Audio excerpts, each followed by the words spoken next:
Greetings, friends.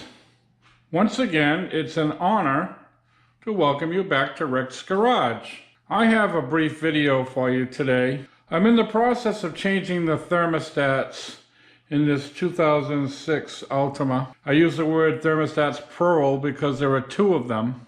Now, originally, I decided not to film this video. The reason for that was there's lots of videos, there's dozens of videos on how to change these thermostats.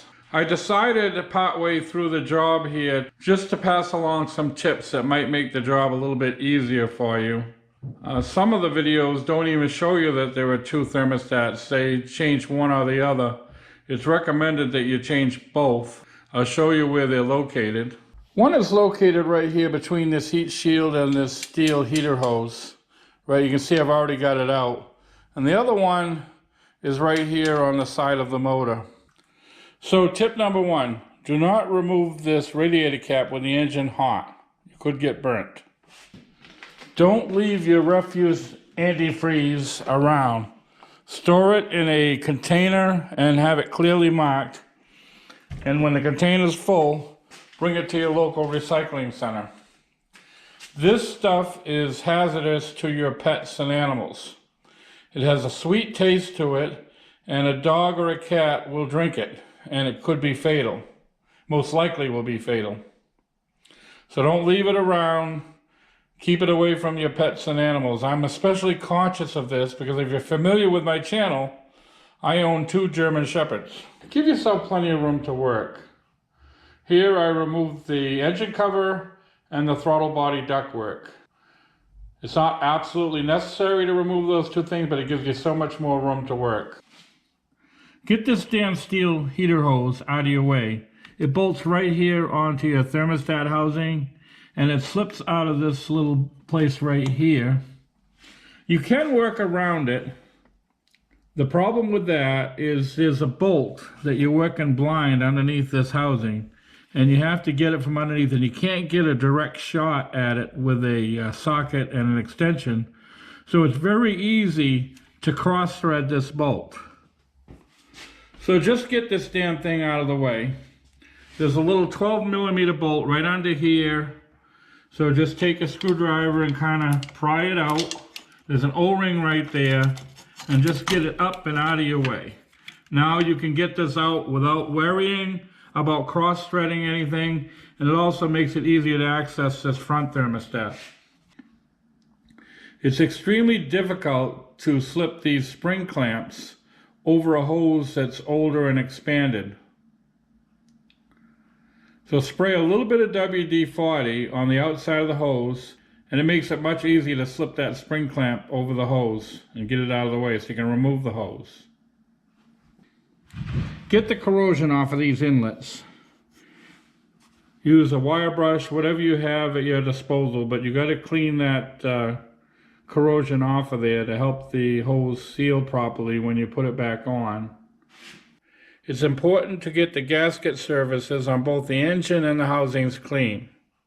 You don't want to have a leak. Now this side thermostat here, it's fairly easy to get the gasket surfaces clean. You've got plenty of room to access this.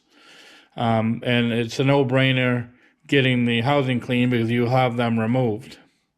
So this is fairly easy to clean up.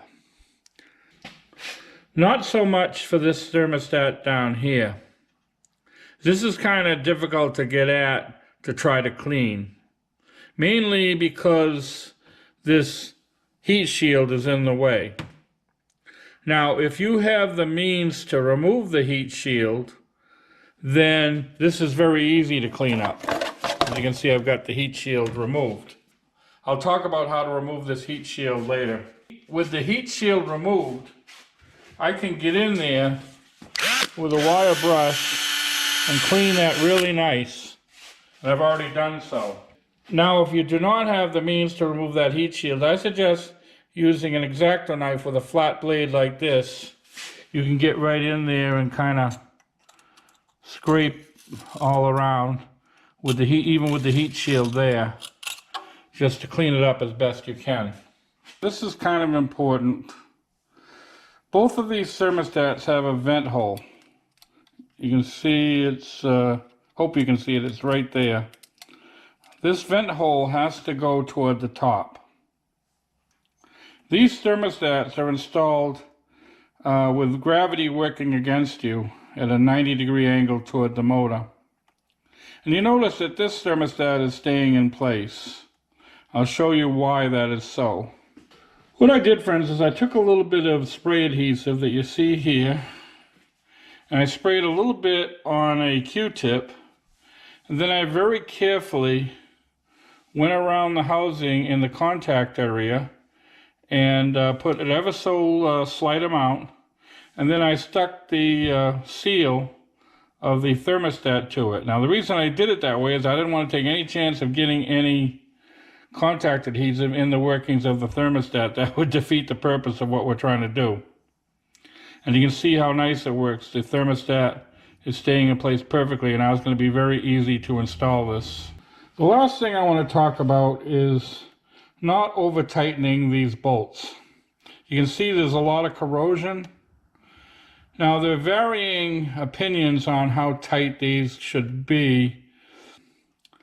I don't like to go by any kind of torque specs on older stuff like this. As you can see, with the corrosion here, and you're tapping into aluminum, it's really, the specs are really made for new cars and new parts when they're initially assembled.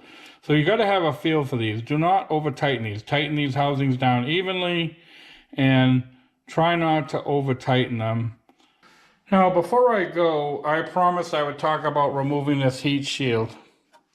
As I said, it's not necessary to do so. It makes the job a little bit easier if you can, if you have the means to do so. Now, these top two bolts will come off very easily. You'll have no problem. They won't snap. You can take them right out. The problem is these bottom bolts are going to break if you try to unscrew them. You're going to need acetylene. No other kind of torch will do. Try to use a MAP torch or propane. You're going to take too long to heat up the metal. The flames are going to be spread too far out. You're going to start burning things in the area. So you need a very tight, small, concentrated flame, such as you get with acetylene. I'll show you what I mean. Now, if you do have access to acetylene, you do not want to use one of these big cutting torches. It'll be too much flame over too wide an area. So what you want to do is take one of your little welding tips, and you want a tiny concentrated flame. You want a flame like this. You can see it's very tiny, a lot of heat concentrated in a small area. So as I said before, these top two bolts should come off very easily. They won't break. You don't need any kind of heat. So get them off first. And then because of this cutout right here, you don't want to heat the bolt itself because you'll snap it for sure. You want to heat the part of the manifold where the bolt attaches. So you can get right in through here with your concentrated heat and heat up that section of the manifold. I'll take the heat shield off to show you so you get a clear view of it.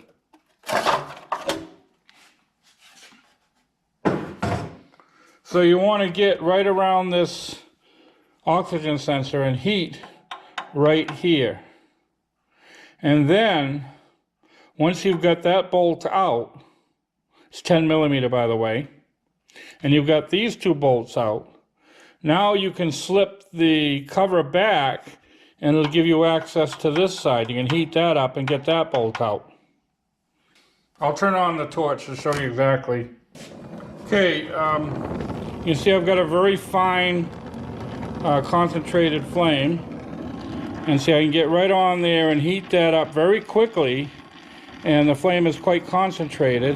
And then once you pull the shield back, you can go ahead and heat this one up very quickly with a concentrated flame. And then you can get those bolts out. Now don't attempt to remove this heat shield unless you intend to leave it off or you have access to acetylene torches with small welding tips. I'm going to finish putting this together. So I hope you found this video helpful. I'm sorry I didn't show the entire job, but like I said, there's lots of videos out there on how to do this job. I just thought you might benefit from some of these tips. So I want to thank you once again for watching Rick's Garage. Before I go, I'll post 2 videos to your left, of which I hope you find of interest.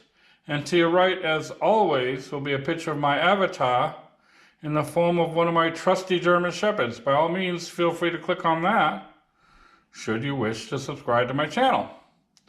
So thanks again for watching. We hope to see you all very, very soon.